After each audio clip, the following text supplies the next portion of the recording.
yes, if you want to know what I'm drinking in the back, it's actually the tea. Looks like very dark urine. Somebody who doesn't drink a lot of water.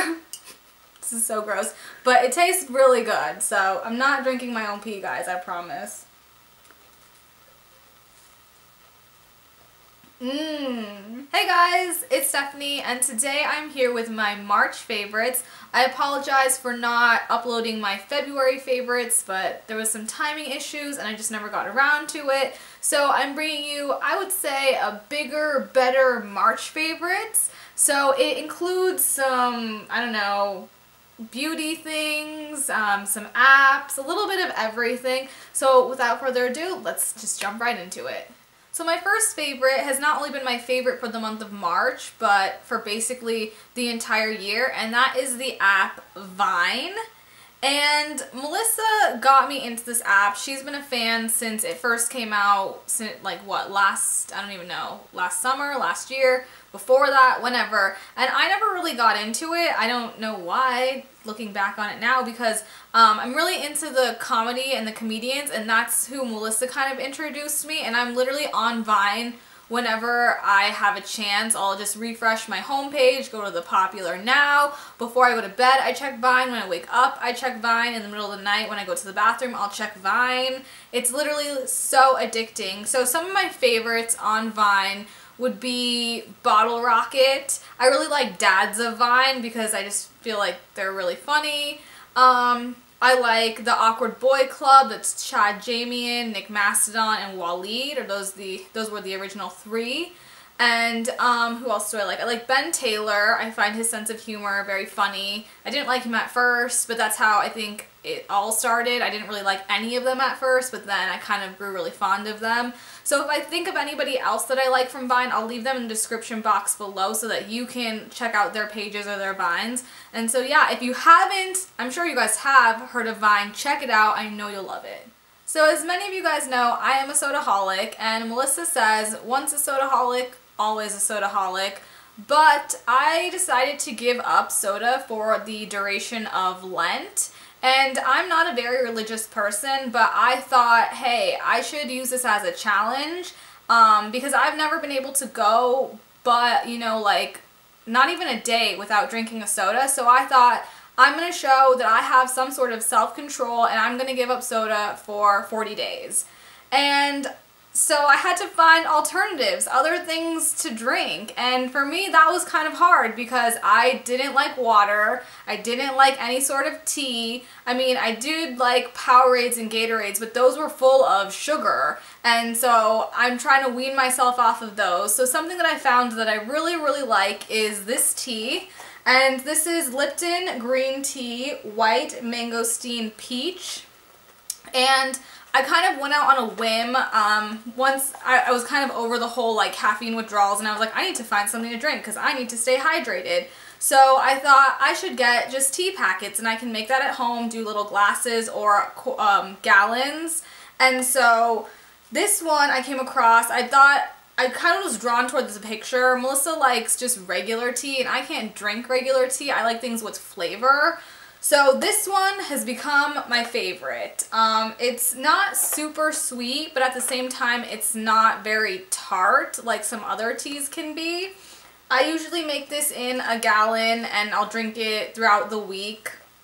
So if you're somebody that doesn't drink a lot of tea or water, I would kind of suggest slowly starting to build up to it, which is what I'm doing now. And I mean, I still do crave soda, but now I have a taste for other things. I want to try different flavors of tea and different flavors of juices because my taste buds have changed within like the last 3 weeks. So yeah, if you want to start off with something, this is relatively inexpensive. I think it's like $3.50 for the box. Definitely try this one. It's time to get serious, and we are going to talk about my hair. Yes, I did dye my hair blonde at the beginning of February. It was not a peluca, it was my actual hair. I went blonde for a good 5 days. And then I decided to go back to brown, or what most of you guys think is black, but it's brown. And so dyeing my hair blonde, I knew that it was going to be really dry, there was going to be damage done to it, so I knew the risks going into it, and then on top of that, dyeing it back brown, it dried it out even more. So, coconut oil. The best thing that I've found for my hair, and this is by Spectrum Organic Coconut Oil. I've read that you should use the unrefined. I could not find unrefined coconut oil anywhere, or maybe I just wasn't looking hard enough, but this was $6 at Walmart, and it's lasted me, I don't know if you can see, it's lasted me a pretty long time. At first I was doing coconut oil treatments before every time I washed my hair, and I would only wash my hair about 2 or 3 times a week just because it was so dry.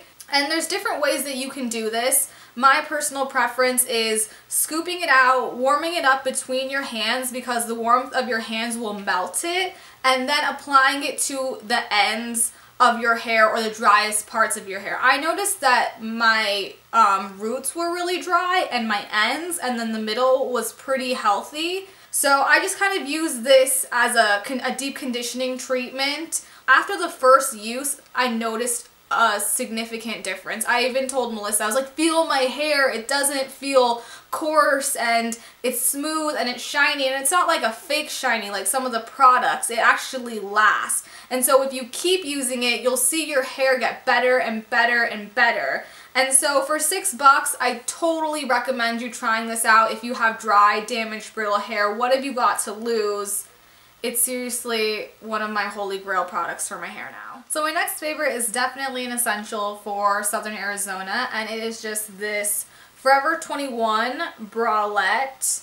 What I liked about it is that it had the crisscross back, and I don't recall how much it was. I think it was either $3.80 or $4.80, very inexpensive. And I love these types of bras because you guys know me, I like my tank tops with the big open side, and Greg and Melissa both say I have to wear a bra so I'm not indecent. And these are great because they're lightweight, they're very comfortable. The only thing is, I don't know if you're a bustier girl, if this doesn't have a lot of support in it. It's just kind of like a piece of cloth. That's why I like it, but I don't know, for all you busty ladies out there, you'd have to try it out and see. The only thing I would say is that this one, the size that I wear is a medium.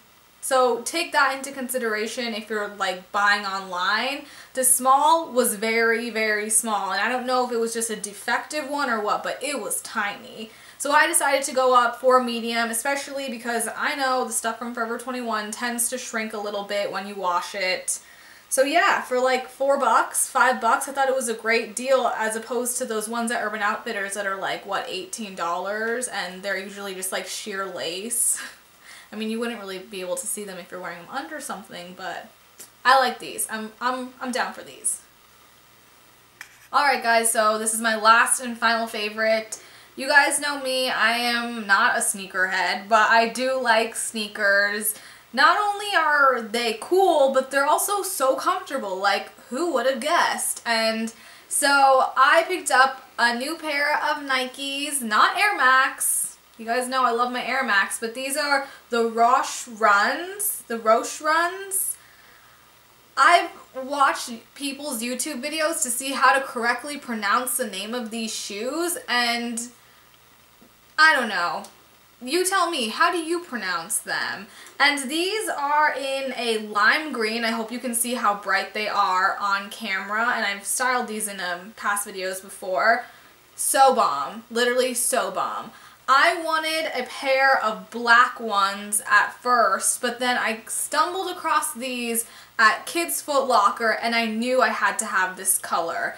It's a bit unexpected, a bit impractical, because who wears green every single day? But it's just like a cool pop of color. You could wear this with all black, you could do it with something of color, you could do it with a print and just clash.